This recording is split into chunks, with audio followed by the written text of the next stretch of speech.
ये कहानी है एक ऐसे शहर की जहाँ पानी का लेवल समुंदर से ऊपर होकर पूरा शहर पानी में डूब चुका है। मौसम के बिगड़ते हालात ने और बार बार आने वाले तूफानों ने कई लोगों से उनके घर छीन लिए और ऐसे लोग बोट्स पर रहने पर मजबूर हो गए। ऐसे हालात में लोग बस अपने अच्छे वक्त को याद करके ही खुश हो जाते थे और इस वक्त में ये काम लोगों के लिए आसान करता है निक। उसने एक रेमिनेंस नामी मशीन बनाई है जो लोगों की मेमोरीज को एक होलोग्राम की शक्ल में उन्हें दिखाती है। इस मशीन के जरिए उन्हें ऐसे ही फील होता था जैसे वो खुद उसी टाइम को जी रहे हो, उसी टाइम में चले गए हो। सिक्योरिटी रीजंस के लिए निक अपने कस्टमर्स को जो उनकी मेमोरीज दिखाता था उनका रिकॉर्ड भी अपने पास रखता था। कुछ कस्टमर्स तो निक के ऐसे भी थे जो बार बार एक ही मेमोरी देखने के लिए उसके पास आते थे। एक लड़की जो कई मर्तबा रेमिनेंस आ चुकी थी अपने बॉयफ्रेंड के साथ बिताए पुराने लम्हे याद करने के लिए अपनी की असिस्टेंट उसे उसकी मेमोरीज एक चिप में सेव करके देती है, लेकिन वो ये लेने से इनकार कर देती है क्योंकि उसे रेमिनेंस के अंदर आकर उन लम्हों को दोबारा जीना ही पसंद था। सब कुछ बिल्कुल नॉर्मल चल रहा था, लेकिन फिर एक दिन निक के ऑफिस और जिंदगी में आई एक लड़की मे। उसने अपनी चाबियां गुमा दी थी और रेमिनेंस के जरिए वो उन्हीं को याद करके ढूंढना चाहती थी। निक मे की हेल्प करता है उसकी पिछले दिन की मेमोरीज उसे दिखाकर उसकी चाबियां ढूंढने में जो उसने क्लब में गिराती थी, जिस क्लब में वो सिंगर थी। निक उसकी मेमोरीज के जरिए उसकी आवाज और उसका गाना सुनकर मदहोशी हो गया। निक को ये गाना बहुत पसंद था क्योंकि उसके दादा उसके लिए ये गाना गाया करते थे। फिर मे अब यहाँ से चली जाती है और निक की असिस्टेंट उसे बताती है कि मे अपनी इयररिंग्स यही छोड़ गई जिसे निक रख लेता है। वो अब अगली रात उसी क्लब में जाता है जहाँ पर मे गाना गाया करती थी। वो यहाँ मे की गाने की तारीफ करता है और मे को उसके इयररिंग्स भी वापस करता है। बातें करते हुए निक को ये पता चला कि मे का अभी तक कोई दोस्त भी नहीं था। मे उसे उसके साथ घर चलने की ऑफर करती है और निक मान भी जाता है। यहाँ पर ये दोनों काफी करीब आ जाती है। सीन कट होता है और दोबारा हम मे और निक को एक साथ देखते हैं। वो लोग एक साथ अच्छा वक्त गुजार रहे थे। निक मे से कहता है यादें भी कितनी अजीब होती है ना, बिल्कुल परफ्यूम की तरह, जितनी थोड़ी उतनी ही अच्छी। उसके इस बात का जवाब मे देती है तुम्हारे पास शायद अच्छी यादें हैं लेकिन मेरे पास नहीं। ये कहती ही सीने से कट होता है और हम निक को उसी की रेमिनेंस के अंदर देखते हैं। मालूम हुआ कि अभी जो कुछ भी हमने देखा वो सब की सब बस निक की यादें ही थी। जब से मे उसे छोड़ के गई थी वो इस सदमे से बाहर नहीं निकल पा रहा था। वो हमेशा यही सोचता था कि उसके प्यार में क्या कमी रह गई कि मैंने उसे धोखा दे दिया। क्या मैंने उसे धोखा देने की या कहीं जाने की बात की थी? ये जानने के लिए वो हमेशा अपनी मेमोरीज को देखता रहता था। हालांकि उसकी असिस्टेंट उसे कई बार वार्न कर चुकी थी कि निक तुम अगर ज्यादा रेमिनेंस का इस्तेमाल करोगे तुम जानते हो तुम्हारे दिमाग पे इसका ज्यादा असर पड़ेगा। मैं जाने से पहले अपना कोई क्लू भी छोड़ कर नहीं गई थी और अब निक अपनी यादों के जरिए किसी तरह उसका पता चलाना चाहता था। वो उस तक दोबारा पहुंचना चाहता था, उसे ढूंढना चाहता था। निक की असिस्टेंट उसे कहती है मैं अब तुम्हें नहीं मिलेगी, उसे भूल जाना ही बेहतर है। आपको अपने बिजनेस पे फोकस करना चाहिए। पैसों की वजह से बहुत सारे मसले हमारे सामने आ रही है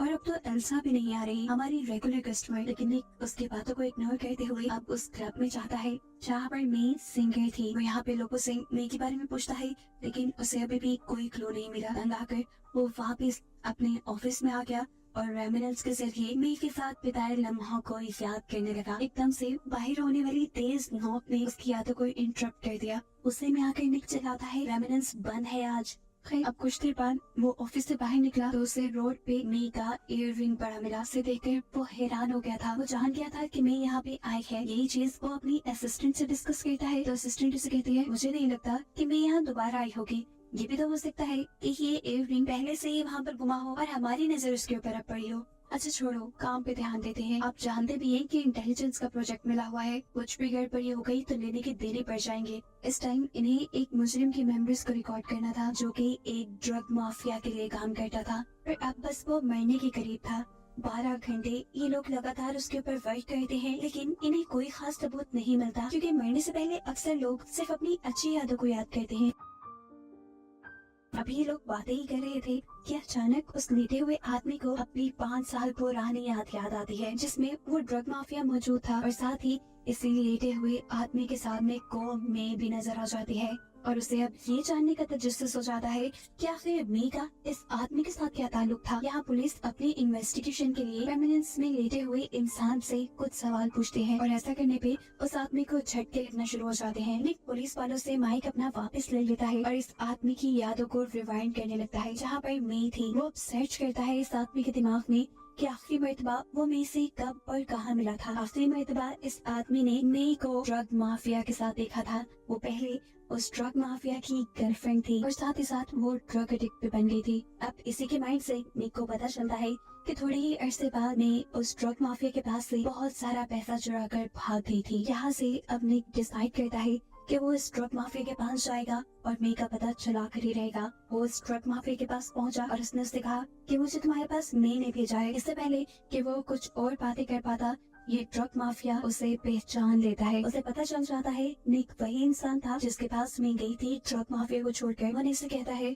तुम्हें क्या लगता है तुम मुझसे ज्यादा ताकतवर हो जो भी मुझे छोड़कर तुम्हारे पास चली गई। उसे अब निक पे इतना गुस्सा आ रहा था कि उसने अपने लोगों से कहकर निक को टॉर्चर करवाना शुरू कर दिया। इससे पहले कि निक उसकी इस टॉर्चर से मर जाता, यहाँ पर रस्सी से लटकते हुए कोई उसे बचाने के लिए एंट्री करता है और ये थी उसकी असिस्टेंट जो हाथ में गन लिए बहुत सारे गैंगस्टर के लोगों को मारकर यहाँ पे निक को बचाने आई थी। वो निक के टैंक के ऊपर भी शूट करती है जिससे टैंक का पानी नीचे निकलने लग जाता है। वो गैंगस्टर भी निक की असिस्टेंट को मारने के लिए दोनों हाथों से गन बाहर निकाल लेता है, लेकिन उसका एक भी निशाना काम नहीं किया था। अब निक भी उस आदमी को चकमा देकर अपने आप को छुड़वा लेता है जिसने उसे पकड़ा हुआ था।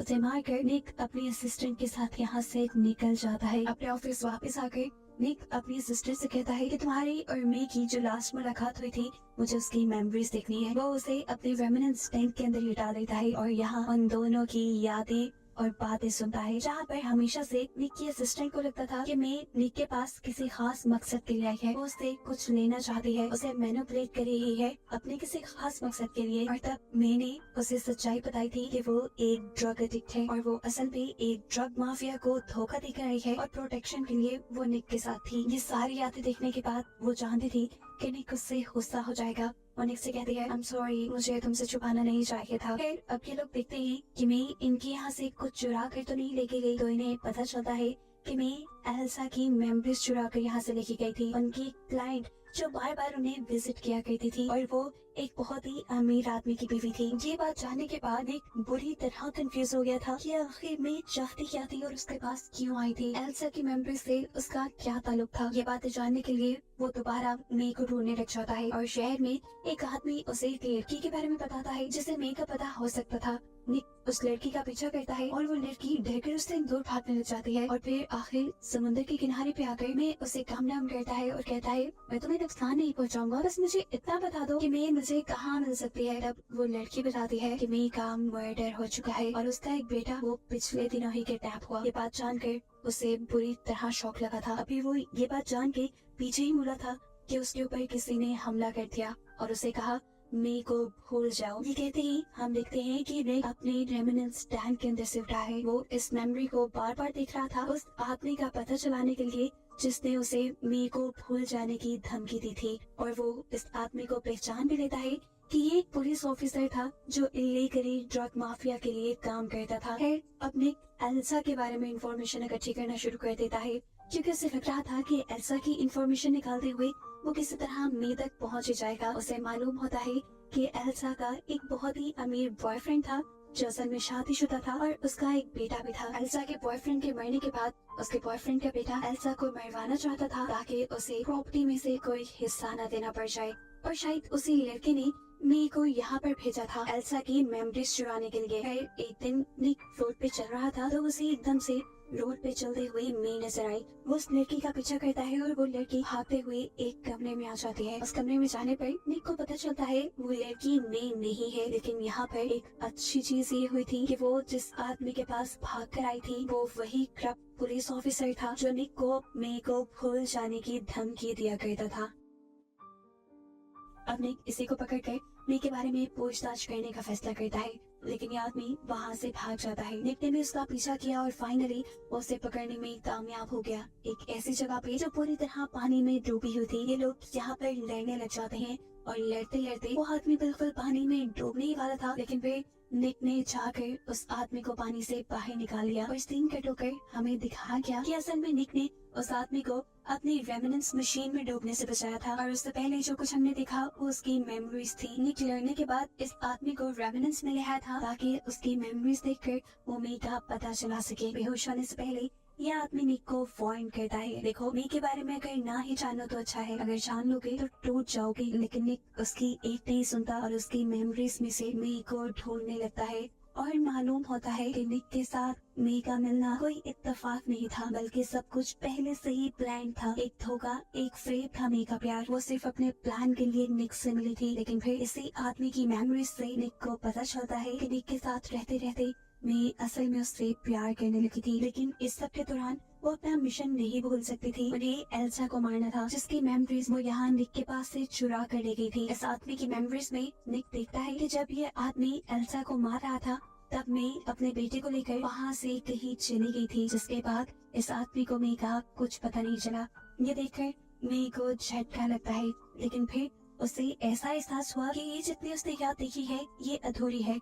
इसके बाद भी मे की कुछ यादें उस आदमी के दिमाग में थी, जिन्हें वो उस आदमी को टॉर्चर करते हुए प्ले करता है। तो उसे मालूम होता है कि मे इस आदमी को दोबारा मिली थी। असल में वो दोबारा निक से मिलने के लिए ही उसके रेमिनेंस सेंटर आई थी, लेकिन वहीं पर इस आदमी ने उसे पकड़ लिया, क्योंकि अब वो मे को अकेला छोड़ नहीं सकता था। मे उसके किए हुए मर्डर की विटनेस थी। इस आदमी के दिमाग में मे कई मर्तबा अपने प्यार का इजहार निक से करती है, क्योंकि कहीं न कहीं वो जानती थी कि निक उसे ढूंढते हुए इस आदमी तक जरूर पहुंचेगा और उसकी मेमोरीज को देख लेगा। जहाँ वो मे से अपने प्यार का इजहार कर रही थी, इस आदमी की मेमोरीज में वहाँ ने उस होलोग्राम के सामने चला जाता है और इस मेमोरी को कहीं बाहर रिवाइंड करता है, अपने इस आदमी को टॉर्चर करता है, उसके दिमाग में जाने वाले करंट के वोल्टेज बढ़ा देता है और उससे उसके किए हुए सारे गुनाहों को कन्फेस करवा कर उसकी मेमोरीज को स्टोर कर लेता है। इसके बाद वो जाता है उस लड़की के पास जिसने एल्सा को मरवाया था, इस आदमी और मे के जरिए। वो उससे कहता है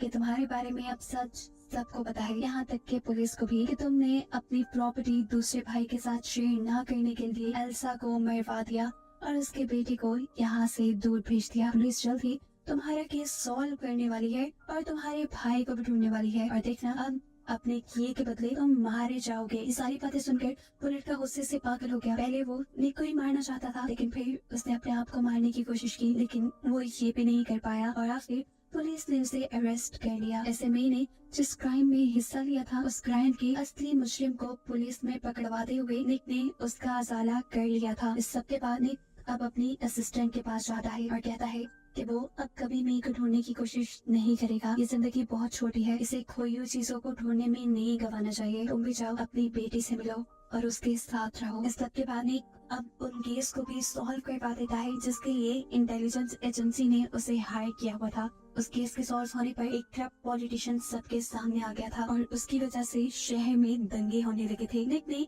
अपने हिस्से का सारा अच्छा काम कर लिया था और अब उसके पास फ्यूचर के लिए कोई गोल नहीं थे, इसीलिए वो डिसाइड करता है अपने आप को पूरी जिंदगी रेमिनेंस में रखने का, जिससे कि वो अपनी पुरानी यादों में ही जीता रहेगा। वो खुद अपने आप को इंजेक्शन लगाता है और रेमिनेंस के अंदर लेट जाता है। अब बस वो उन्हीं यादों को जीता रहेगा।